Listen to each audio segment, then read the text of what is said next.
మహాశివరాత్రిని పురస్కరించుకొని ప్రముఖ పుణ్యక్షేత్రం శ్రీశైలం ఆలయానికి భక్తులు తరలి వెళ్తున్నారు. ఆలయానికి వెళ్లే అటవీ ప్రాంతం భక్తులతో కిటకిటలాడింది. అధిక సంఖ్యలో శివస్వాములు ఆలయానికి చేరుకుంటున్నారు. అధికారులు భక్తులకు అవసరమైన సౌకర్యాల కోసం అనేక ఏర్పాట్లు చేశారు. శ్రీశైలం మహాక్షేత్రంలో మహాశివరాత్రి బ్రహ్మోత్సవాలు వైభవంగా జరుగుతున్నాయి. మహాశివరాత్రి నేపథ్యంలో పాగాలంకరణ, బ్రహ్మోత్సవ కళ్యాణం జరగనుంది. దీనిపై YK TV special story. Watch it.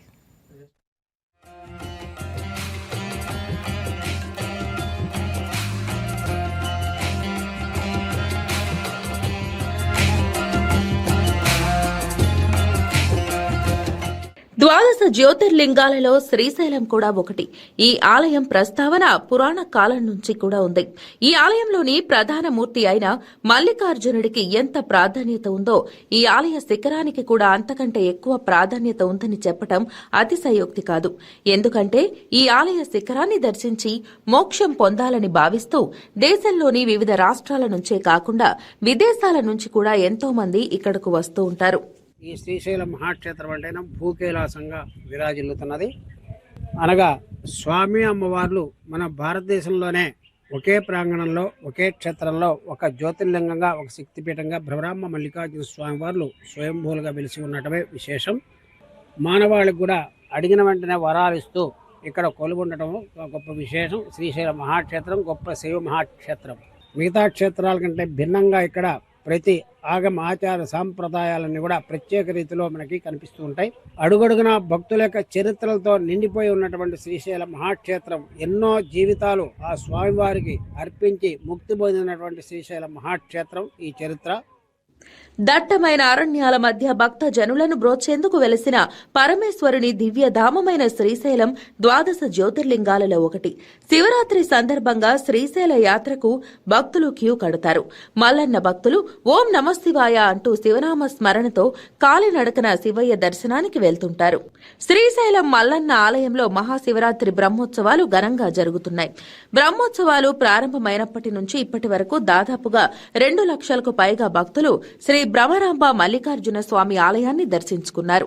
Srisailam బ్రహ్మోత్సవాల సమయంలో మండల దీక్ష పూర్తి చేసుకుని పాదయాత్రగా జ్యోతిర్ముడి శివస్వాములు శ్రీశైలం చేరుకుంటారు. ఇక్కడ శివమలం 41 రోజు దీక్ష తీసుకొని ఇక్కడ వస్తే చాలా మంచిదని కలిసి మేము వస్తూ ఉంటాం స్వామి.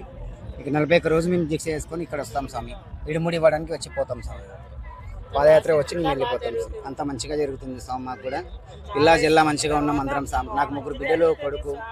మంచిగా నేను అనుకున్న పనులన్నీ అయినా కాబట్టి ఇక్కడ వచ్చిపోతాం స్వామి ప్రతి సంవత్సరం. మేము దేవుడు ప్రతిష్ట బాగుంటది అనగానే సరే ఎంత అదృష్టం ఉంటేనే గాని ఈ స్వామి దగ్గరికి రాగలం. వచ్చాము మేము నందీశ్వరుడికి అన్ని కొమ్ము శనగలే కట్టుకున్నాము, తండ్రి మొక్కు తీర్చుకున్నాము, చక్కగా స్వామివారి దర్శనాలు చేసుకున్నాము. గంట కట్టాము, అనుకున్న కోరికలు తీరుతున్నాయి అనేసి శ్రీశైలంలో బాగానే ఉంది, బాగానే చేస్తున్నారు. దేవుడి దర్శనం బాగుంది. శివరాత్రి సందర్భంగా శ్రీశైలానికి భక్తులు పోటెత్తుతున్నారు. గత శివరాత్రి కంటే ఈసారి 30% మంది అదనంగా వస్తారని అధికారులు అంచనా వేశారు. 1.5 లక్షల మంది దర్శనం చేసుకునే అవకాశం ఉందని భావిస్తున్నారు. ఈ నేపథ్యంలో దర్శన క్యూలైన్లను 11,000 మంది నిల్చునే సామర్థ్యం నుంచి 15,000 మందికి సరిపడేలా పెంచారు. 3,000 మంది పోలీస్ సిబ్బందిని, 2,000 మంది ప్రైవేట్ సిబ్బందిని భద్రత కోసం ఏర్పాటు చేశారు. ఆత్మకూరు మండలం వెంకటాపురం నుంచి కాలినడకన వచ్చే యాత్రికుల కోసం తాత్కాలిక బోర్డింగ్, తాగునీరు, టాయిలెట్లు, నాన్ గవర్నమెంట్ ఆర్గనైజేషన్ల ద్వారా ఆహారం, ఇతర ఏర్పాట్లు చేశారు. శివదీక్ష విరమించే వారి కోసం 500 మందికి పైబడి కూర్చునేందుకు అలంకార మండపం దగ్గర ఏర్పాట్లు చేసినట్లు అధికారులు తెలిపారు. 1,250 మొబైల్ టాయిలెట్లు, 4 చోట్ల సాంస్కృతిక కార్యక్రమాల వేదికలు ఏర్పాటు చేశారు. ఇక్కడ ఉన్నటువంటి వసతులు, మంచి చెడ్డలు అన్ని రకాలు కూడా ప్రభుత్వం దీనిపైన అన్ని రకాలుగా ముందుంది. గతం కంటే ఇంకా ముందు డెవలప్ చేసుకుంటూ ముందు పోతుంది. కాబట్టి భక్తులు కూడా ఎలాంటి అసౌకర్యాలు ఏం లేవు, అన్ని రకాలుగా బాగున్నాయి. ఇంకా కూడా ఇది ముందు కూడా ఇంకా బాగా చేస్తారని చెప్పి కూడా ప్రభుత్వం నుంచి అన్ని రకాలుగా ముందుందని చెప్పి కూడా దేవస్థానం వారు కూడా భక్తులకు ఎటువంటి అవాంఛనీయాలు జరగకుండా ముందు జాగ్రత్తతో తీసుకుంటున్నారని చెప్పి కూడా చర్యలు తీసుకుంటున్నారని చెప్పి కూడా ఈ సందర్భంగా మీ అందరికి తెలియజేసుకుంటున్నాం. శ్రీశైలంలో వచ్చే భక్తులందరికీ కూడా శ్రీశైలం చుట్టుపక్కల ఔటర్ రింగ్ రోడ్లో కానీ మిగతా ఖాళీ స్థలాల అన్నిటిల్లో కూడా ఈ సంవత్సరం ఒక 6 లక్షల పైచులకి ఎస్ఎఫ్టీతో జర్మన్ షెడ్లు అయితేనేమి, శివరాత్రికి సంబంధించిన చలవ పందిళ్ళు భక్తుల కోసం ఏర్పాటు చేయడం జరిగింది. ఇప్పటికే అనేక సెంటర్లో హెల్ప్ డెస్క్లు ఏర్పాటు చేయడం జరిగింది. ఈ శివరాత్రికి 500 రూపాయల అతి శీఘ్ర దర్శనం, 200 రూపాయల దర్శనం మరియు ఉచిత దర్శనం 3 రకాలుగా ఏర్పాటు చేయడం జరిగింది. శివరాత్రికి వివిఐపీలు ఎవరైనా వస్తే కూడా వారందరికీ కూడా సపరేట్ క్యూ లైన్ ఏర్పాటు చేసి వారికి కూడా ఉదయం 1 గంట, మధ్యాహ్నం 1 అరగంట, సాయంత్రం 1 గంట వారికి కేటాయించి వారు కేటాయించిన సమయంలోనే వారందరికీ కూడా స్వామివారి దర్శనం ఏర్పాటు చేయడం జరిగింది. ఈ ఆలయంలో పాండవులు శ్రీరాముడు లాంటి పురాణ పురుషులు దర్శించుకుని పూజలు చేశారని చరిత్ర చెబుతుంది. శ్రీశైలం దేవాలయంలో బ్రహ్మరాంబ మల్లికార్జున స్వామి దేవాలయం ఎంతో ప్రసిద్ధి చెందింది. ఈ ఆలయంలో శివపార్వతుల భక్తులకు దర్శనమిస్తారు. ఇక్కడ మల్లికార్జున స్వామిని శివుడిగా, మాత పార్వతీదేవిని బ్రహ్మరాంబగా పూజిస్తారు. హిందువులు ఈ దేవాలయానికి చాలా ప్రాముఖ్యతనిచ్చి దర్శనం చేసుకుంటారు. ఇదిలా ఉంటే మహాశివరాత్రి నేపథ్యంలో పాగాలంకరణ, బ్రహ్మోత్సవ కళ్యాణం జరుగుతుంది.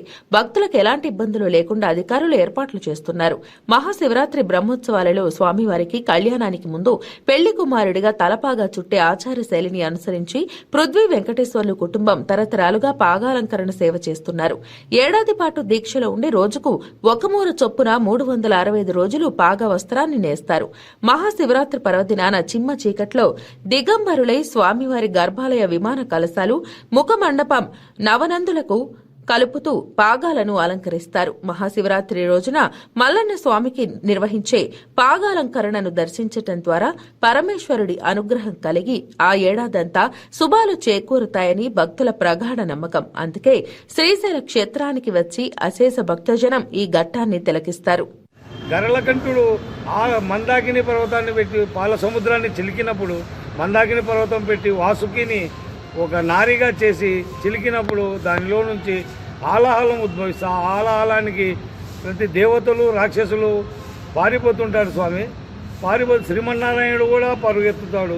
అక్కడి నుంచి వచ్చే బ్రహ్మదేవుడు కూడా ఈ గరళకంఠుడు వెళ్ళి ఆలాహలాన్ని తీసుకొని గరళంలో దాచుకుంటాడు. అందుకే ఆయనకు గరళకంఠుడని ఆ పరమేశ్వరునికి పేరు వచ్చింది. స్వామి ఆ గరళకంఠుడు అది స్వీకరించినందుకు ఆ పర్వదినాన శివరాత్రి మహాజాగరణగా జరుపుకోవడానికి హైందవులు చాలా పెద్ద సంఖ్యలో శైవ క్షేత్రాలు ఎక్కడెక్కడైతే ఉన్నాయో ఈ భూమండలం మీద ఈ భారతదేశంలో జంబూద్వీపంలో ఎక్కడెక్కడైతే ఉన్నాయో హైందవ సాంప్రదాయ ప్రకారం శైవ క్షేత్రాలలో జాగరణ జరుపుకుంటారు. స్వామి అలాగే భూమండలానికి నాభిస్థానమైనటువంటి శ్రీశైలం ఆ క్షేత్రంలో అయ్యవారు జ్యోతిర్లింగం శ్రీశైలం మల్లికార్జున స్వామి, అమ్మవారు బ్రహ్మరాంబిక మాత శక్తిపీఠంగా ఉంది. స్వామి 2 వెలిసిన క్షేత్రం ఇది.